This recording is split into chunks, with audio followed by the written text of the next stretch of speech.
என்னது அடுத்த இன்னிங்ஸ் விராட் கோலி தான் கேப்டன் பண்ண போறாரா? அப்படின்ற மாரி நடந்து முடிஞ்ச மேட்ச் தான் வந்து பார்த்தீங்கன்னா, இந்தியா வர்சஸ் ஆஸ்திரேலியா 5த் டெஸ்ட் டே 2னே சொல்லலாம். நேத்து வந்து பார்த்தீங்கன்னா, கடைசியா லாஸ்ட் பால்ல உஸ்மான் கவாஜா விக்கெட்டோட வந்து பார்த்தீங்கன்னா, 9 ரன்னுக்கு 1 விக்கெட் இருந்தாங்க ஆஸ்திரேலியா. ஸோ அதைத் தொடர்ந்து ஆட வந்த லபூஷனும் வந்து சாமும் வந்து பார்த்தீங்கன்னா, ஒரு பார்ட்னர்ஷிப் அமைப்பாங்கன்னு எதிர்பார்த்துட்டு இருக்கோம். 2 ரன்ல பூம்ரா வந்து பார்த்தீங்கன்னா, லபூஷன காலி பண்ணிட்டாரு.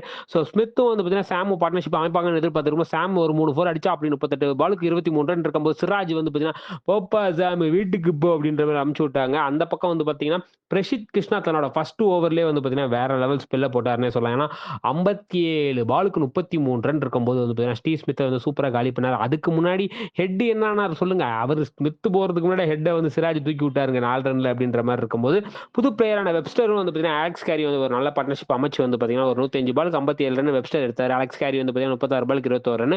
2 பேருமே வந்து பார்த்தீங்கன்னா, பிரசித் கிருஷ்ணா வந்து விக்கெட்ட தூக்கி விட்டாரு. ஸோ பேட் கமின்ஸ் தாங்க ஆடுவாருன்னு எதிர்பார்த்திருக்கும்போது 10 ரன்ல அவரும் காலி நிதிஷ் ரெட்டி பால்ல. விஷயம் என்னன்னா, இதுக்கு நடுவுல வந்து பார்த்தீங்கன்னா, பயங்கரமான ஒரு இன்ஜுரி ஆயிருச்சு பூம்ராக்கு. ஸோ வந்து அவரு போனதுக்கப்புறம் வந்து பார்த்தீங்கன்னா, கேப்டன்சிய வந்து பார்த்தீங்கன்னா, ஒரு அளவுக்கு டேக் ஓவர் பண்ணதெல்லாம் வந்து பார்த்தீங்கன்னா, விராட் கோலி தான் வேற லெவல் ஃபயரா பண்ணாங்கன்னே சொல்லலாம். அதைத் தொடர்ந்து யாரும் பெருசா ஜொலிக்காதனால 181 ரன்னுக்கு ஆல் அவுட். 4 ரன்கள் முன்னிலையில இந்தியா வந்து பார்த்தீங்கன்னா, பேட்டிங் ஆட வந்தாங்க. யஷஸ்வி ஜெய்ஸ்வாலும், கேஎல் ராகுலும் வந்து பார்த்தீங்கன்னா, ஃபர்ஸ்ட் மேட்ச் ஆடுன மாரி பார்ட்னர்ஷிப் பில்ட் பண்ணுவாங்கன்னு பார்த்துட்டு இருக்கும்போது வந்து பார்த்தீங்கன்னா, ஜெய்ஸ்வால் 22 ரன், கேஎல் ராகுல் 13 ரன் இருக்கும்போது, கேஎல் ராகுல் போல் அண்ட் பால்ல காலி.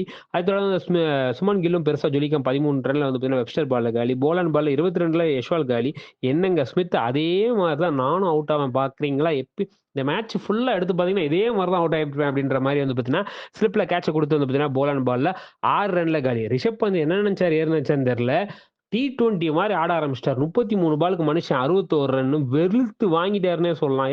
இதுக்கு தானடா எதிர்பார்த்தீங்க? என் மேட்ச்ச நான் ஆடுறேன். யார் ஆடுனா என்ன அப்படின்ற மாரி வந்து பார்த்தீங்கன்னா, 4 6 6 4ன்ற மாரி வெளுத்து வாங்கிட்டாரு. அந்த பக்கம் ரவீந்திர ஜடேஜா வந்து பார்த்தீங்கன்னா, ஆடிட்டு இருந்தா அப்படி அதுக்குள்ள வந்து ரிஷப் பந்த் வந்து கமிங்ஸ் பால் அவுட் ஆனோனே வந்து பார்த்தீங்கன்னா, ரவீந்திர ஜடேஜாவும், நிதிஷ் ரெட்டியும் வந்தாங்க. நிதிஷ் ரெட்டி இன்னைக்கு ஒரு 100 தேவை அப்படின்னு இருக்கும்போது, 4 ரன் தான் ₹4 அப்படின்ற மாரி 4 ரன்ல வந்து பார்த்தீங்கன்னா, போல் அண்ட் பால்ல காலியாக போகும்போது, ரவீந்திர ஜடேஜா, வாஷிங்டன் சுந்தரும் வந்து பார்த்தீங்கன்னா, நம்ம சுந்தர் ஒரு 6 ரன்னு, அங்க ரவீந்திர ஜடேஜா ஒரு 8 ரன்ன்ற மாரி வந்து 141 ரன்னுக்கு 6 விக்கெட் அப்படின்ற மாரி இந்தியா ஆடிட்டு இருக்காங்க. 145 ரன் லீடிங்ல.